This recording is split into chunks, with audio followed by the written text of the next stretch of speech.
Stasia Bliss. This is where we talk about embodying life force, aka Kundalini.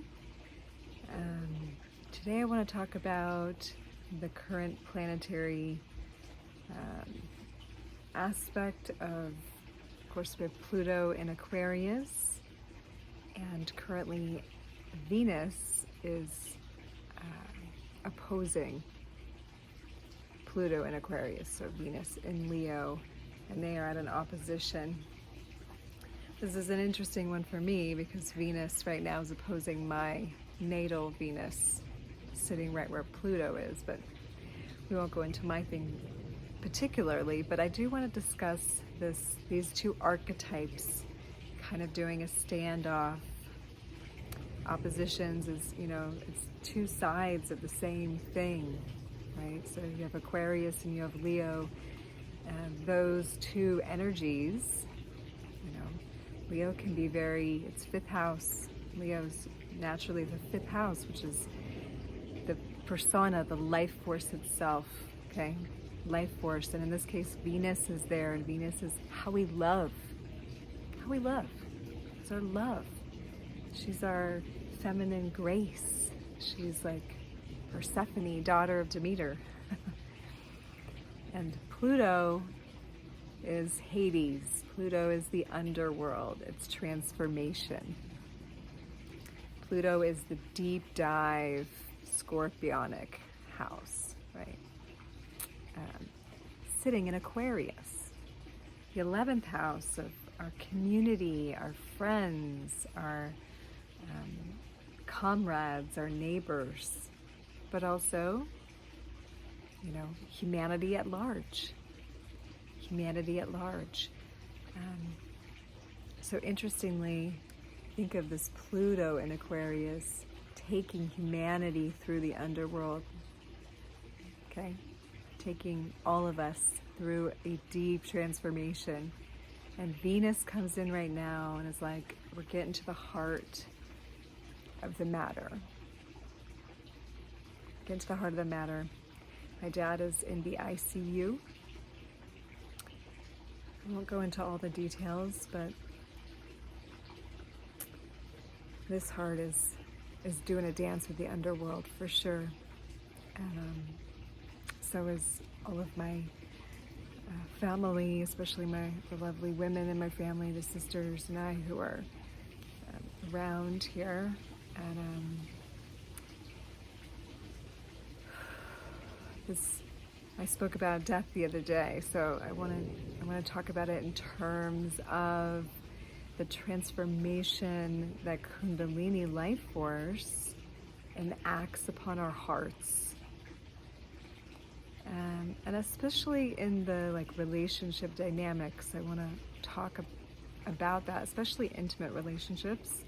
We're definitely in the midst of, and at the beginning stages of, a big relationship paradigm transformation. Because a lot of the way in which we have dealt in relationships, not everybody, some people are high level already, doing it right.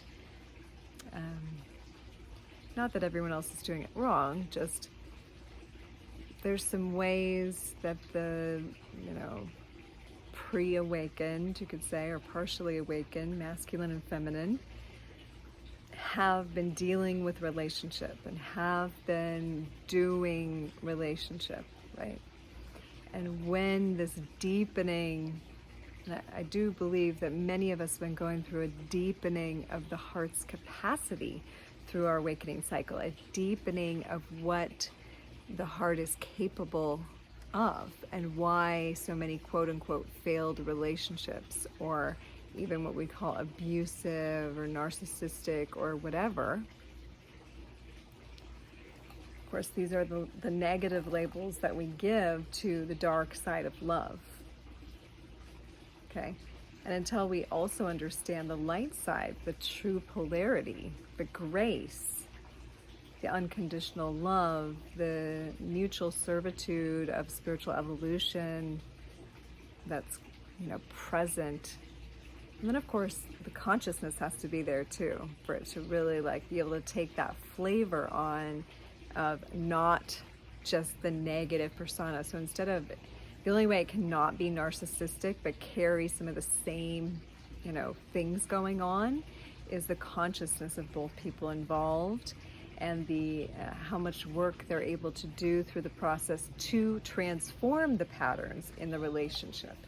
So at this stage, we're kind of like, we end up with one of the people in a relationship mostly doing that, and the other person asleep or not up to the task, or, you know, just not grown up enough to manage their own stuff.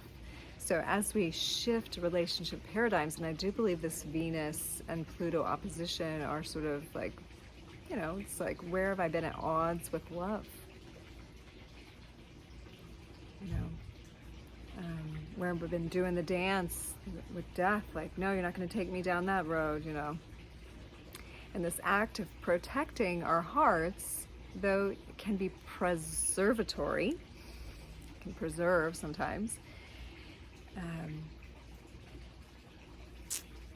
the heart walls can cut us off from the real experience that's trying to be had, which is to go into the caves of love, to sit with the wounds of love, to cry the tears, to also do the inner work, do the alone work, and to also respect and honor each person, and remove the blame game, take responsibility for the things we're co-creating, you know. So it's a beautiful opportunity time. It's a challenging energy, but it can, if you're in the right place with it, it can be extremely delicious and beautiful and elevating to your whole relationship experience and all relationships, because there is an honesty that comes in here. Venus is Aphrodite, you know, is the naked goddess. There is a transparency here in this dance with Pluto, right? Of course, Venus is in Leo. Leo is very much like showy kind of sign.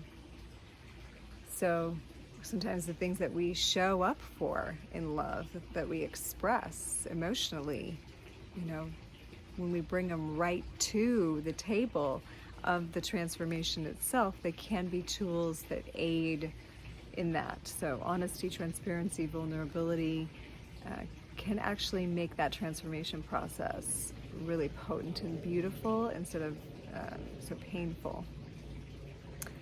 But a little bit of pain in there is part of the game too, I think. So it's actually the pain that deepens our capacity for love, strangely. And it's like the deeper that ache is, the more your consciousness is drawn down into it. And it is a well, it is a deep cavern. As you really like crack it open and get into it, you know, that's what life does to us, is cracks that heart space open again and again, so that, you know, more love can flow through. More capacity has to be, you know, worked with, though. We go through the experiences to grow the capacity. You know, we don't know how much room we're going to need in there at the beginning, and if everything is so like protected and, you know, lovely, and no pain ever is allowed to ensue, then the heart stays very small. And so like the heartaches, and I've spoken about this particularly in a video about heartbreak, heartache. There's a deepening.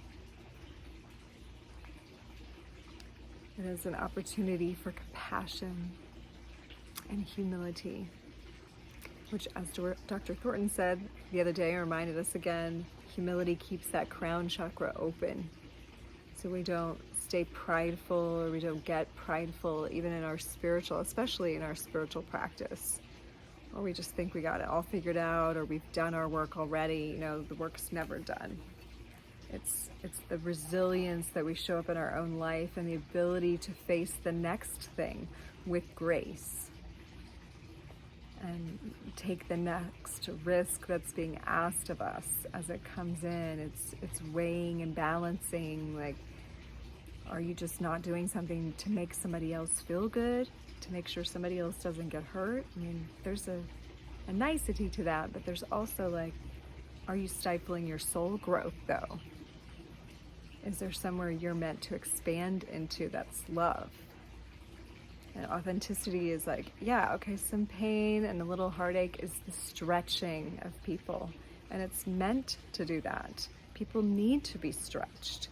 I'm not saying we should go around and like be destructive all the time or cause pain all the time. Yeah, I mean, there's a limit to how much someone should need to deal with all at once. But then again, like sometimes those are the massive meltdowns that sometimes we require to really contact the divine within, if it's been buried very deep in layers of, facade, story, old identification, other people's opinion, projections, status quo, all of that. Like that can create like a big foggy shield. And sometimes, again, not that we go out there and try to break that down on people, but sometimes experiences have it, and it might be something that you or I are called to do. That's our authenticity that causes another person's barriers to be broken down so that they have a true deep God moment. They have a true awakening. And so we have to trust the process as well. We have to trust the process. Well, I appreciate you being here.